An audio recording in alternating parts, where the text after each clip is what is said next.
Hey everybody, it's Kenji from Riichi Mahjong Central here with another Riichi strategy series. In this series, we're using some of the strategies and theories that were talked about in the Hai Kouritsu book, published by G. Uzaku in Japan.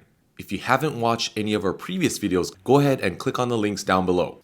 Today, we are covering the Iishanten Peak Theory. So if you watched our previous videos on the 5-block and 6-block theories, you may have noticed that even though you may have progressed to Iishanten, which is a state where you're one tile away from being in Tenpai, and with a wide acceptance rate, you may have been better not playing that way. Or maybe you would have been better off keeping a good floating tile or a safe tile rather than having a slim weight.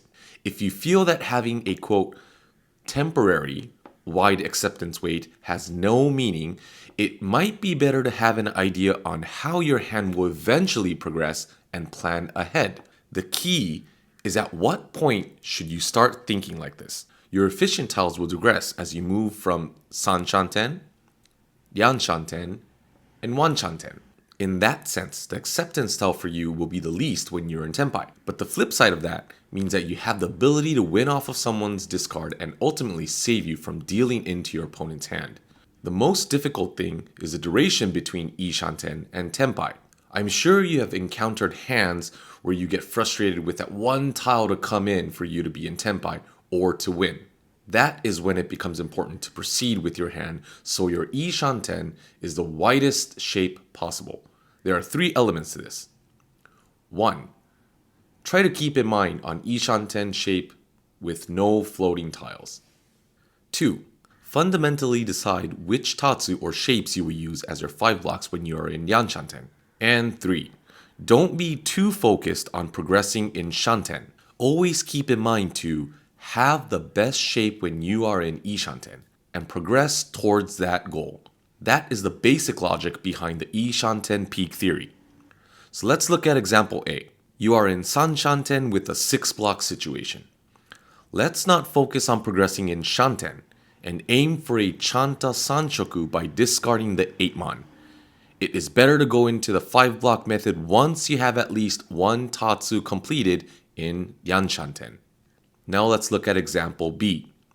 You are Yanshanten with a 6-block situation. You will need to narrow down to 5 blocks. It is best to proceed by calling Pon with your current hand, so let's discard the 1-so and 3-so. If you aim for Chanta by discarding the 8-mon, you will continue your hand with 6 blocks, meaning that when your hand actually progresses, you will still have extra floating tiles. Okay, so that pretty much sums up the Iishanten Peak Theories. Hopefully that made sense.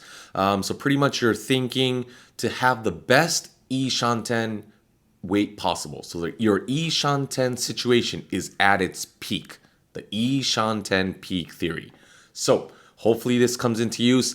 Next time we'll go into next time we're going to be focusing some theories on how to play depending on how many pairs, atamas, or heads that you guys have. So look forward to that.